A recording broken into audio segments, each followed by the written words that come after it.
بسم اللہ الرحمن الرحیم۔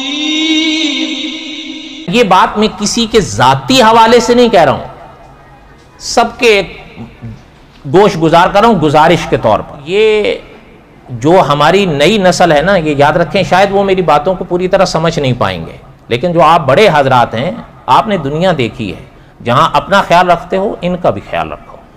ہر مسئلہ ہر شخص کا صحیح نہیں ہوتا، اور اب یہ آلہ ایک فتنہ بن کے پھیل رہا ہے، ہم تو دیکھ رہے ہیں نا، سن رہے ہیں، ایسے ایسے لوگ ہیں۔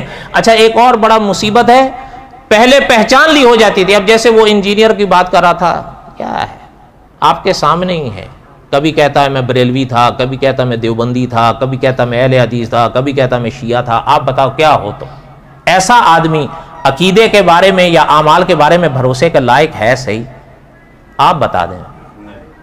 اچھا، اور لیکن کچھ ایسے لوگ آ رہے ہیں، چلو یہ اس کو تو آسان ہے بہت پہچاننا، لیکن کچھ ایسے لوگ آ رہے ہیں، داڑیاں رکھی ہوئی ہیں، پگڑیاں باندھی ہوئی ہیں، اور وہ زبان بھی ایسی بولتے ہیں کہ آدمی سوچنے لگا یار یہ تو دیوبند کا ہے، حالانکہ وہ دیوبند سے متفق نہیں ہوتا۔ کل مجھے کسی نے سڈنی سے بھیجا،